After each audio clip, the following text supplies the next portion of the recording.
Assalamualaikum warahmatullahi wabarakatuh.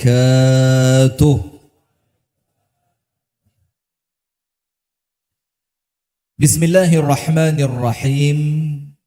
Alhamdulillahi rabbil alamin.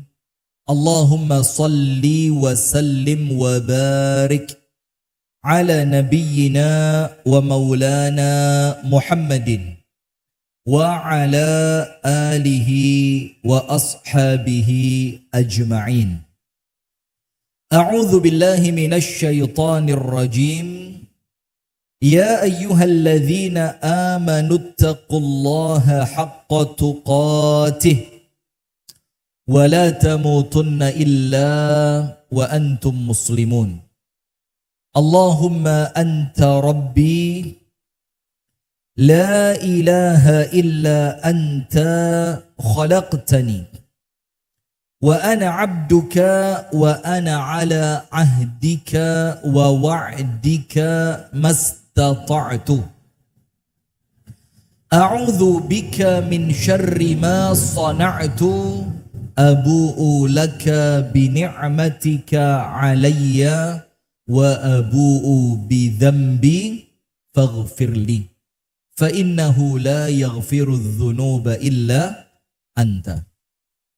أمسينا على فطرة الإسلام وعلى كلمة الإخلاص وعلى دين نبينا محمد صلى الله عليه وسلم وعلى ملة أبينا إبراهيم حنيفا مسلما وما كان من musyrikin amma ba'du. Allahumma inna nas'aluka ilman nafi'an wa rizqan tayyiban wa amalan mutaqabbala amin ya rabbal alamin. Allahu akbar, Allahu akbar, la ilaha illallah, Allahu akbar, Allahu akbar walillahil hamd. La ilaha illallah wahdahu la syarika lah, lahul mulku wa lahul hamdu wa huwa ala kulli syai'in qadir. Ini takbir dan la ilaha illallah wahdahu la syarika lah dan seterusnya adalah dua zikir terbaik di hari Arafah. Dua zikir yang terbaik. Maka takbirnya boleh takbir mutlak, juga mulai sekarang boleh takbir muqayyad. Mutlak itu apa? Takbiran di sepanjang waktu. Mboten enten batesi. Kapan? Mulai tanggal 1 Dzulhijjah sampai tanggal 9 Dzulhijjah. Lah, nanti mulai ba'dal maghrib sampai hari tasyrik terakhir tanggal berapa? 13. 13 apa 14? 13. Setelah sholat asar, itulah setiap selesai sholat takbiran yang dinamakan takbir muqayyad. Saya ulang ya. Niki ilmu ini ya. Ini apa? Ilmu. Takbir mulai tanggal 1 sampai tanggal 8 atau 9. Di setiap waktu, di setiap tempat. Bahkan Abdullah bin Umar dan Abdullah bin Mas'ud atau yang lain saya lupa namanya, itu sampai masuk ke pasar. Takbiran. Tujuannya mengingatkan orang-orang yang di pasar untuk sama-sama bertakbir. Itu namanya takbir mutlak. Mutlak itu artinya apa? Bebas. Artinya apa? Bebas. Dan ini disepakati oleh para ulama, termasuk ulama Syafi'iyah. Mulai tanggal 1 sampai tanggal 9. Terus takbiran, gak usah pedot. Bukan seperti Pak Sony. Enggak tahu Anda. Pak Sony? Enggak tahu. Gak tahu dulu YouTube yang ini ki. Ada Pak Sony, namanya Pak Sony Pedot. Namanya Pak Sony Pedot. Buka YouTube. Sony Pedot. Nah itu tidak perlu ditiru kalau itu. Wong rodok ini itu. Nah, maka mutlak itu takbiran bebas. Dimanapun, kapanpun, dengan jumlah berapapun. Mulai tanggal berapa? 1 sampai 9. Lah, mulai masuk tanggal 10 itu berarti nanti setelah azan maghrib itu sudah masuk tanggal 10 sampai tanggal 13 setelah sholat asar dilakukan takbiran setiap selesai sholat fardu. Itulah yang dinamakan takbir muqayyad. Kalau yang tadi mutlak bebas, raenek batasan. Kalau sekarang muqayyad. Muqayyad itu artinya apa? Terikat. Terikat artinya apa? Terikat waktu. Maksudnya mulai tanggal 10 sampai tanggal 13 setelah sholat asar dilakukan takbiran setiap selesai sholat. Paham betul? Nah itu wiritan terafdol pada hari ini. Kemudian wiritan yang paling afdol nomor 2. Rasulullah bersabda, khairu du'a'u yaumi arafah. Doa yang terbaik, doa yang paling baik adalah doa yang dibaca dimunajatkan pada hari Arafah. Berarti mulai kapan? Mulai kemarin, ba'da maghrib. Itu sudah masuk hari Arafah. Sampai kapan? Sampai nanti menjelang adzan maghrib. Itu tanggal 9 Dzulhijjah yang harinya diberi nama hari Arafah. Kenapa tanggal 9 dibilang hari Arafah? Karena pada tanggal 9 mulai azan zuhur sampai azan maghrib seluruh jamaah haji kumpul di mana? Padang Arafah. Insya Allah tahun depan panjenengan kumpul di Padang Arafah.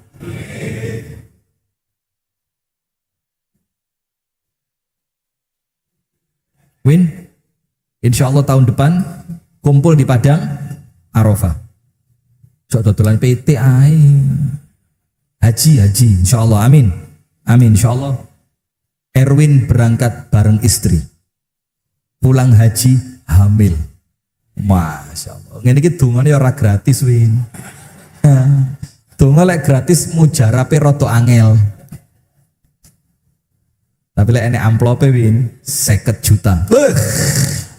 Langsung. Mana istrinya Erwin, Mbak? Bu Erwin? Oh, di belakang. Bu Erwin? Saya doakan berangkat haji tahun depan, hajinya mabrur, pulang haji hamil. Amin ya rabbal alamin. Ini mulai digawani ayam 5 kilo.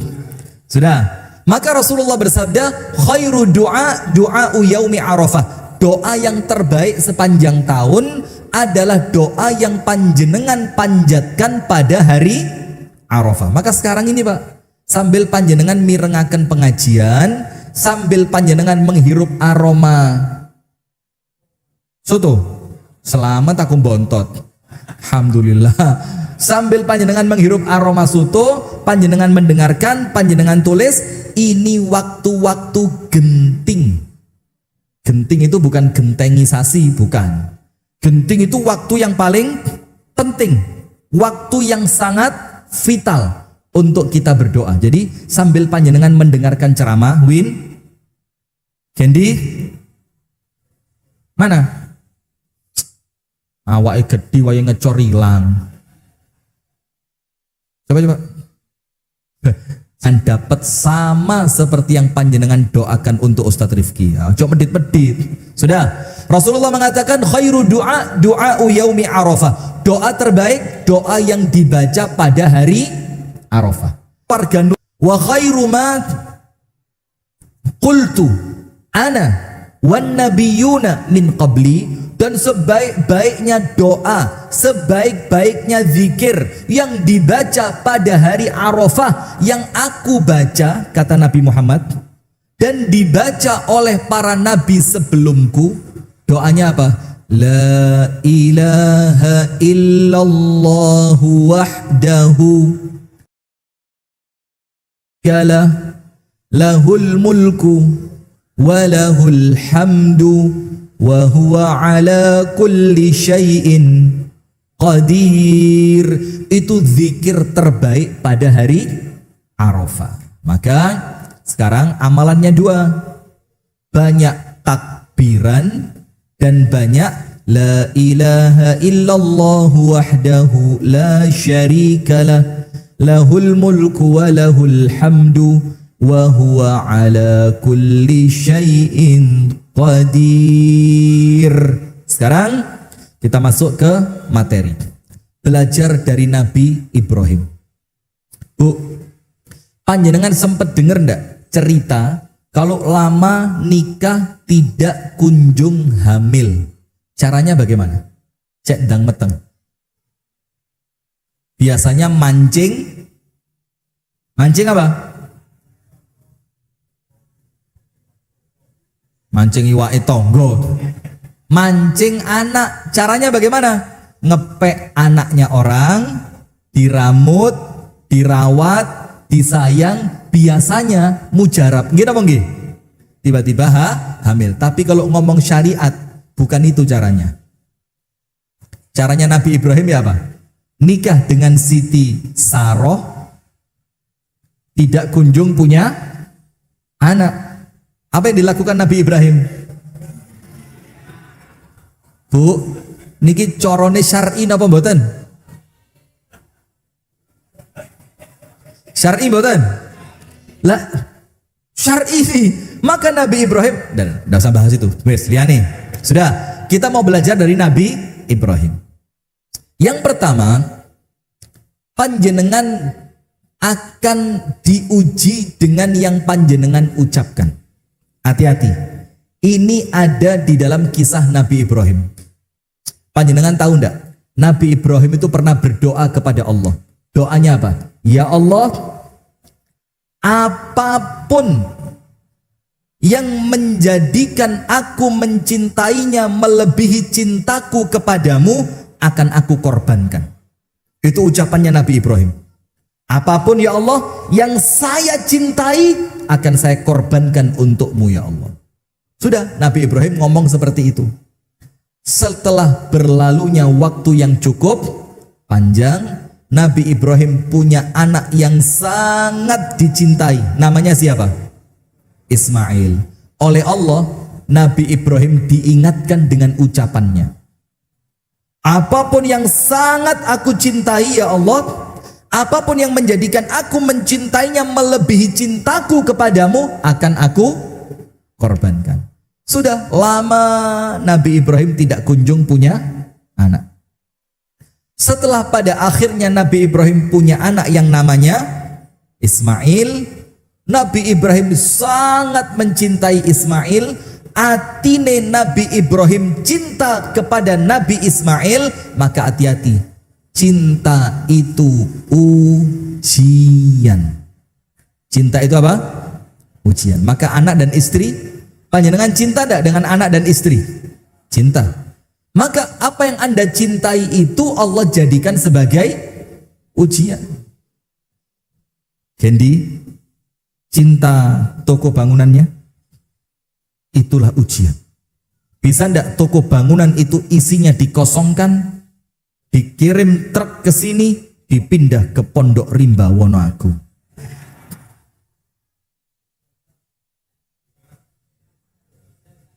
Kenapa? Bisa. Oh, tapi isi rekening dulu ya podo ae. Lah isi rekening dulu ya rasa gendi, nek sembon ya akeh. Sudah, lanjut.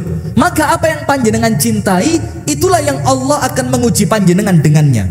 Masih ingat cerita sahabat Nabi? Namanya Abu Talha. Ketika Allah turunkan ayat Al-Quran, lan tanalul birra hatta tunfiqu mimma tuhibbun. Kalian tidak akan mencapai puncaknya kebaikan. Ayo, ini loh puncaknya kebaikan. Sampai kapan? Sampai panjenengan dan saya, yo kak panjenengan tok, yo saya barang. Sampai panjenengan mampu menyedekahkan sebagian, bukan semua, dari apa yang paling panjenengan cintai. Masya Allah. Kalau mau mencapai kebaikan yang paripurna, kebaikan yang paling sempurna, maka apa? Sedekahkan sebagian apa yang paling panjenengan cintai. Itulah kebaikan yang sempurna. Karena apa? Artinya panjenengan mampu melepaskan apa yang gemandul di hatinya panjenengan. Nah, maka wong sing sugih-sugih itu, ayo bismillah. Orang yang punya kecintaan seperti Abu Thalhah, setelah mendengarkan ayat tersebut, Abu Thalhah langsung ngadep kepada Nabi Muhammad. Nabi Muhammad, lapor. Baru saja turun ayat Al-Quran, saya dengar. Apa ayatnya? Engkau tidak akan sampai pada kebaikan yang sempurna, engkau tidak akan sampai pada puncaknya kebaikan, sampai engkau mampu menyedekahkan sedikit dari apa yang paling kamu cintai. Maka Abu Thalhah mengatakan apa? Ya Rasul, benda hartaku, kualik, harta bendaku yang paling aku cintai kebun kurma Bairuha. Maka ya Rasul, karena itu yang paling aku cintai dan Allah menguji kita dengan apa yang paling kita cintai, maka ya Rasul, saksikan, merinding saya, kebun itu saya sedekahkan untuk Allah. Mantap apa enggak? Pak Abdullah, Pak Abdullah, kebun pisang Cavendish. Ya apa?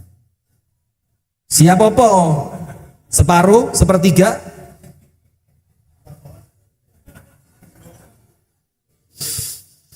Tiwas tak belani ceramah Rini. 2 pohon. Masya Allah. Boleh, tidak apa-apa. Sesuai kemampuan masing-masing. Nah, maka oleh Rasulullah diapresiasi. Pulang Abu Thalhah ke kebun yang namanya Bairuha. Istrinya sama anaknya masih berada di dalam kebun. Bahkan salah seorang anaknya masih mengunyah kurma. Dipanggil sama Abu Thalhah. Siapa nama istrinya Abu Thalhah? Ummu Thalhah. Ummu Sulaim. Ummu Sulaim. Ya Umma Sulaim, ukhruji wa akhriji ma'aki auladaki. Ummu Sulaim, metu. Keluarkan bersama kamu anak-anakmu. Kaget Ummu Sulaim, ene opo iki? Biasane ra tau jerit-jerit. Biasane lek ada keperluan masuk ngomongnya pelan di telinga saya. Kok hari ini jerit-jerit? Keluar Ummu Sulaim, digendong anaknya. Apa kata Abu Thalhah? Ummu Sulaim, kebun ini sudah bukan milik kita. Kebun ini Ummu Sulaim sudah saya sedekahkan. Masya Allah. Apa jawaban istrinya? Bakhin, dzalika malun rabih. Seperti yang Nabi Muhammad ucapkan. Mantep suamiku, hebat. Inilah perniagaanmu yang paling mendatangkan keuntungan. Coba ibu-ibu, suami pulang kerja bu, panjenengan di rumah disuruh keluar. Dek, metuwo, ene apa mas? Omahe wis tak wakaf nih nang Pondok Rimba Wonoagung. Kira-kira ibu-ibu jawab bagaimana bu? Bu, pripun jawaban panjenengan? Dek, metuwo dek, omahe wis genti surat wakaf. Loh, di wakaf nih nang di mas? Pondok Rimba Wonoagung. Kata istrinya apa? Sampean gendeng ya mas? Iki boleh ngecor kira-kira kesambet jin nih. Lagi oma satu-satunya kok malah di wakaf nih. Nah, Ummu Sulaim tidak. Dibilang ini mantap, suami paling top.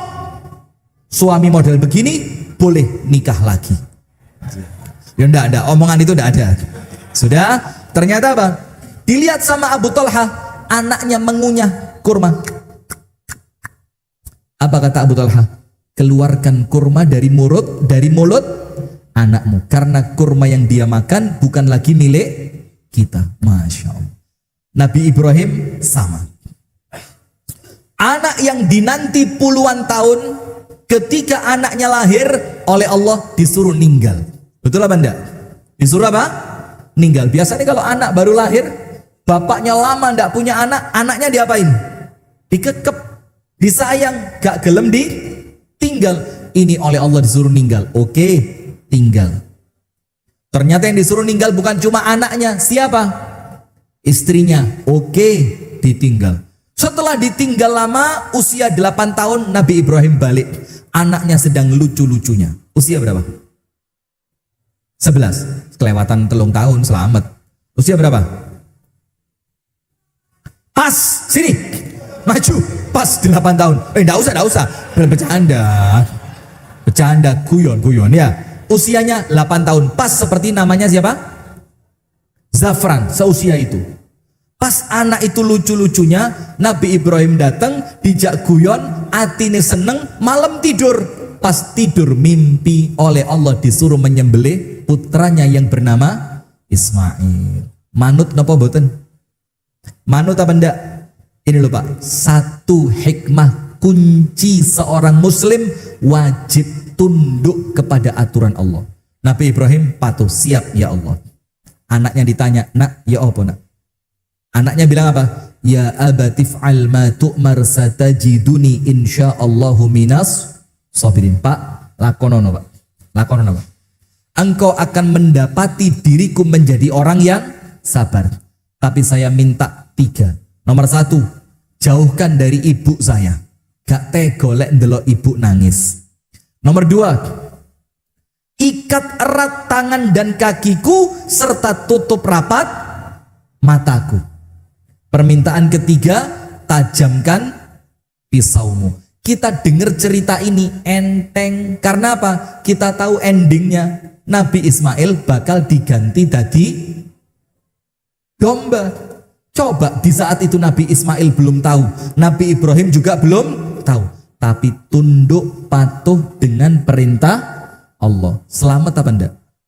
Selamat. Makanya tunduk patuh dengan perintah Allah, jangan protes Bu, tunduk patuh dengan perintah Allah pasti baik. Nah, termasuk laki-laki tunduk patuh dengan perintah Allah. Nah, ketika menikah lagi itu termasuk syariat. Patuh mboten Bu? Lah urung dikon bele anak, cek kadum-dum bojo lho. 3 dina rono, 3 dina rene. Ngono patuh Bu. Contohnya liane ay. Masya Allah lah. Lah kasih contoh liane, beli anak. Mau? Liane ay. Muakof neoma. Liane ay. Lah kok liane terus? Lah kapan tunduk dan patuh dengan perintah Allah? Nah maka penutup. Wis kurang 1 menit. 14. Setiap muslim ketika dia mengucapkan asyhadu alla ilaha illallah. Salah satu syaratnya apa? Inqiyat. Inqiyat itu apa? Tunduk dan patuh dengan semua perintah dan larangan Allah. Dan untuk mereka yang tunduk dan patuh, pasti Allah berikan keselamatan dunia sampai akhirat. Barakallahu fikum. Itu yang dapat saya sampaikan. Semoga ada manfaatnya. Kurang dan lebihnya saya mohon maaf. Hadanallahu wa iyyakum ajma'in. Subhanakallahumma wa bihamdika asyhadu an la ilaha illa anta astaghfiruka wa atubu ilaik. Mana air minumnya? Assalamualaikum warahmatullahi wabarakatuh.